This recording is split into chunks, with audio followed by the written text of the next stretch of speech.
lílọ àti bíbọ̀ gírí ọkọ̀ nírònà. Iná lòfin kò mẹ́ni ọ̀dà, idà lòfin kò mẹ́ni ọ̀rọ̀. Àjọ tí ń rí sí ìbọ̀wọ̀ fún òfin òun ìgbófinró nípínlẹ̀ Ọ̀yọ́, Ọ̀yọ́ State Rule of Law and Enforcement Authority ń ké tọ̀tọ̀ o. Ẹ má pàtẹ sójú títì mọ́. Ẹ̀mí ọ̀làárọ̀ ìpínlẹ̀ Ọ̀yọ́ ò ní bàjẹ́ o. Akidibo 88.7 FM.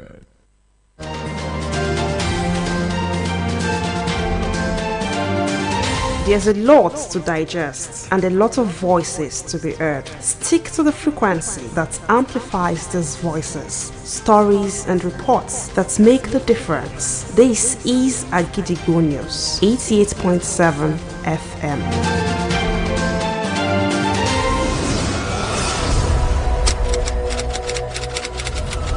This is Kunle Amzat Studio, Agidigbo 88.7 FM. Welcome to News Around the World.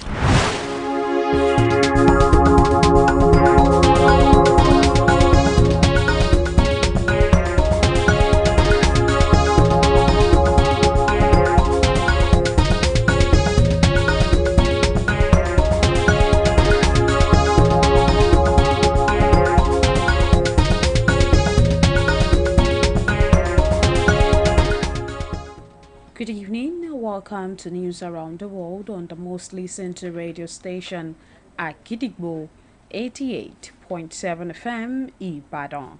I am WURAOLA YUSUFF. The headlines: Aid says Tinubu's executive order enforces constitution, not overreach. Oyo government launches environmental whistleblower program aimed at promoting cleaner, healthier environment across the state.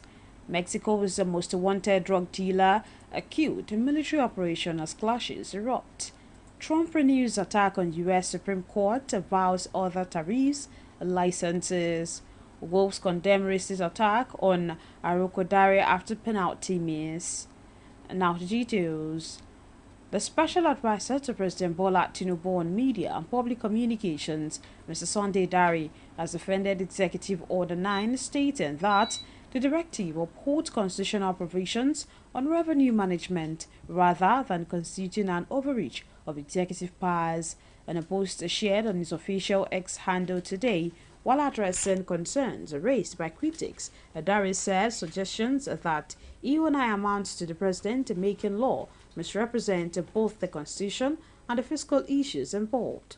The special advisor to the president argued that public revenue cannot lawfully be retained or applied outside constitutionally recognized funds, adding that Section 162 of the Constitution further requires revenues accruing to the Federation to be paid into the Federation account for distribution according to the constitutional allocation principles. The Oyo State government has launched an environmental whistleblower program aimed at promoting a cleaner and healthier environment across the state. The initiative is aimed to reward residents who report environmental violations. Governor Makinde, represented by the Secretary to the state government, Professor Musiba Babatunde, said the whistleblower program became necessary despite several proactive measures already implemented to strengthen environmental management. The governor explained that the initiative enables residents to report environmental hazard through multiple channels, including WhatsApp, dedicated telephone lines, and mobile applications. Every family has its own way of deciding what to eat, while some follow tradition, others go for convenience, and many try to balance taste with nutrition. But how often do these food choices reflect a truly balanced diet in the daily healthy life of Nigerians? In this report, Agidigbo FM News correspondent Rukayat Aziz takes a closer look at how families make decisions about what they eat and how to follow a balanced diet.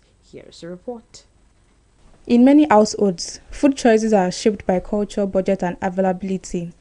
While some families prioritize taste and convenience, others make deliberate effort to include all the classes of food for a balanced diet. But with rising food costs and busy lifestyle, maintaining nutrition can be a challenge for many families and grown-ups. A resident of Ibadan, Mrs. Sekina Ademola, shared how she makes choices about food and consideration of a balanced diet in daily meals. It is whatever we feel like eating that we used to take. We used to eat carbohydrates and also protein. We also make sure to add protein whenever we are eating carbohydrates. I also like taking fruits. Another resident, Mr. Oloyede, talked about his family's food habit and budgeting on a daily basis. In the morning, we can decide to take pap and moi or beans, and in the afternoon, we take something that is light. We don't follow a particular timetable at all because there are some times that we might put a particular meal on the timetable, and it turns out that the meal is not what we feel like eating, and it's already on the timetable.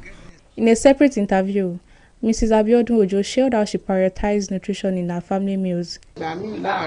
In the morning, sometimes we decide to eat beans and we tend to add plantains or yam. Then in the afternoon, we go for something light that's not too heavy. In the evening, we can decide to have swallow like amala. And we always make sure to add fish, meat and proteins in our food and vegetables. Another resident of Ibadan, Elder Ogundeji, said they always prioritize taking light food like pap in the morning, saying his wife always makes sure they eat protein at home. We always take pap every morning. It is a compulsory thing. My wife sells fruit, so she always give me whenever I want to eat.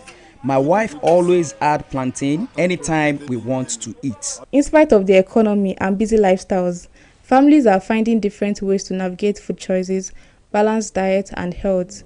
With awareness and simple adjustments, a healthy, balanced diet can be within reach for every household. Rukayat Aziz, Agidbo FM News. The Osho State House of Assembly has today passed a bill amending some sections of the state local government law. Newsman reports that the bill was passed after the third reading at the Assembly's plenary in Oshogbo. Meanwhile, the Assembly's committee chairman on public account, Mr. Lawal Bamidele, had earlier presented and submitted the committee's report on the bill with intended recommendations. The Speaker of the Assembly, Mr. Adewale Agbedo, had called for the adoption of the report, while Mr. Babajide Adewumi, the majority leader, moved the motion for its adoption, and the motion for the bill's third reading was also moved by Adewumi and was thereafter passed. Now it is time to link up with our United Kingdom studio for the foreign news. News from Kunle Hamzat studio at Gidigbo FM. United Kingdom, I am Olushola Damilola.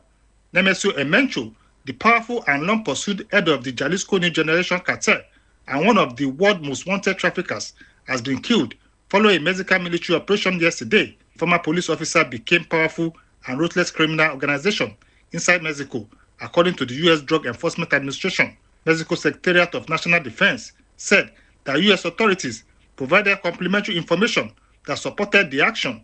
Also, United States of America defense official confirmed that an interagency U.S. task force played a vital role in the operation. However, Mexican President Claudia Sheinbaum appreciates the work of the agency involved in the mission. And that ends the news from Kunle Hamzat studio at Gidigbo FM. United Kingdom, I am Olushola Damilola. Welcome back. We shall also be moving to our Maryland studio, United States, for more foreign news. News from Kunle Hamzat studio at Gidigbo FM, United States. I am Oluwatosin Sonya. President Donald Trump renewed his condemnation of the U.S. Supreme Court on Monday after it ruled against a sweeping tariff program last week. Trump said over the weekend it would raise a temporary tariff from 10% to 15% on U.S. imports from all countries, the maximum level allowed under the law, a day after the court ruled that Trump had exceeded his presidential authority when he imposed an array of higher tariff rates under an economic emergency law. Trump used a social media post to again lash out against the justices who ruled against him, which included two who he had appointed during his first term in the White House. The president also expressed concern that the top court could rule against his administration's bid to restrict birthright citizenship in its forthcoming decision in that case. And that ends the news from Kunle Hamzat studio at Gidigbo FM, United States. I am Oluwatosin Sonya. And now in the exciting world of sport. Wolverhampton Wanderers have thrown their weight behind their Nigerian striker Tolu Arokodare, who suffered racist abuse from fans for missing a penalty kick on Sunday. The crowd are disgusted at the racist messages directed at the 25-year-old striker via a strong message on the club's website. Arokodare joined the Wolves in the summer in a highly celebrated transfer move, but the return of 2 goals for the club, sitting last in the EPL table, has put the bulky striker under pressure and had a chance to increase his goals tally and possibly secure a rare Wolves win against an off-form Crystal Palace, but his penalty was comfortably gathered by goalkeeper Dean Henderson, leading to racist messages in the social media account by fans after Palace secured an unlikely victory with a late goal. The club has, however, declared their full support for Arokodare, suffering racist abuse a day after Wesley Fofana received similar messages for receiving a red card in Chelsea's draw with Burnley. To wrap up the news this evening, here is a recap of the headlines. Aid says Tinubu's executive order enforces constitution and not overreach.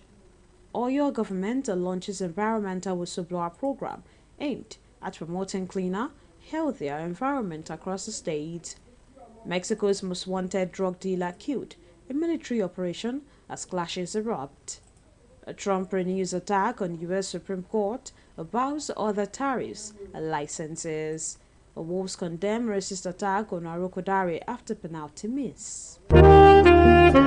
Don't forget that you can listen to us live on our website www.agidigbo887fm.com. You can also download our mobile app on the Google Play Store and iOS. Simply search for Agidigbo 88.7 FM. Follow us on Facebook at Agidigbo 88.7 FM, on Twitter and Instagram at Agidigbo 887 FM, and subscribe to our YouTube channel. If you have news stories and tips for us, contact our newsroom on 070-8714-4865 or send us a mail on newsroom@agidigbo887fm.com.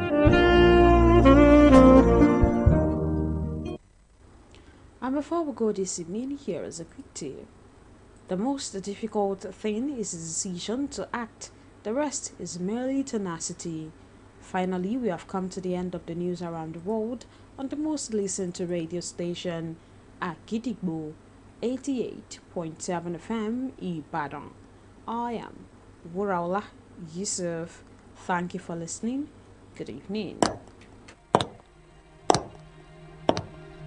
News is information, and information is power. At Agidigbo 88.7 FM, we bring the news from top to bottom. The Oyo State government has said the over 1.5 million out of school children. We give you reports from Oyo State. The Oyo State House of Assembly has called for thorough investigation. The Southwest in Nigeria and the rest of the world. Has clarified that the body did not receive any cash support from international development. Trust us to keep you informed every hour, every day.